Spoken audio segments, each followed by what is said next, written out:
ഇന്ത്യയുടെ 2020 ടീമിനെ ഇനി സൂര്യകുമാർ യാദവ് നയിക്കും. ഇന്ത്യൻ ക്രിക്കറ്റ് ടീമിന്റെ ശ്രീലങ്കൻ പര്യടനത്തിനുള്ള ഏകദിന 2020 ടീമുകളെ പ്രഖ്യാപിച്ചു.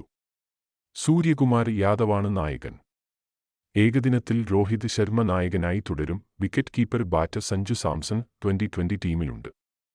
വിരാട് കോഹ്ലി, ലോകേഷ് രാഹുൽ, ശ്രേയസ് അയ്യർ എന്നിവർ ഏകദിന ടീമിൽ ഇടം പിടിച്ചു. റിയാൻ പരാഗ് ഏകദിനത്തിലും 2020യിലും ഉൾപ്പെട്ടപ്പോൾ സിംബാബ്വെയ്ക്കെതിരെ സെഞ്ചുറി നേടിയ ഓപ്പണർ അഭിഷേക് ശർമ്മയെ പരിഗണിച്ചില്ല. ഹാർദിക് പാണ്ഡ്യയ്ക്ക് പകരമാണ് സൂര്യകുമാർ യാദവിനെ നായകനായി നിശ്ചയിച്ചത്. രോഹിത് 2020 നായകനായിരിക്കെ ഹാർദിക്കായിരുന്നു ഉപനായകൻ.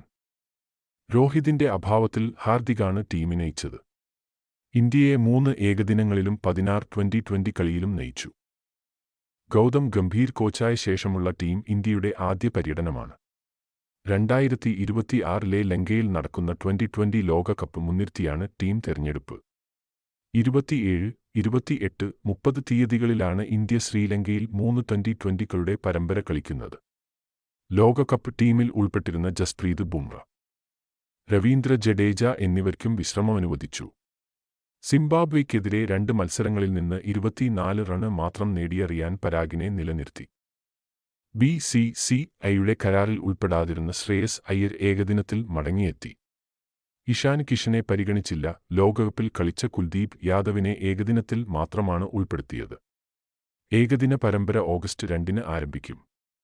4-ന് രണ്ടാമത്തെയും 7-ന് അവസാനത്തെയും ഏകദിനം നടക്കും. ഉച്ചയ്ക്ക് 2:30 മത്സരങ്ങൾ. 2020 മത്സരങ്ങൾ പലേഗലയിലും ഏകദിനങ്ങൾ കൊളംബോയിലും നടക്കും. 2020 ടീം: സൂര്യകുമാർ യാദവ് നായകൻ, ശുഭ്മൻ ഗിൽ, യശസ്വി ജയ്സ്വാൾ, റിങ്കു സിംഗ്, റിയാൻ പരാഗ്, ഋഷഭ് പന്ത്, സഞ്ജു സാംസൺ, ഹാർദിക് പാണ്ഡ്യ, ശിവം ദുബെ, അക്ഷർ പട്ടേൽ, വാഷിംഗ്ടൺ സുന്ദർ, രവി ബിഷ്ണോയ്, അർഷദീപ് സിംഗ്, ഖലീൽ അഹമ്മദ്, മുഹമ്മദ് സിറാജ്.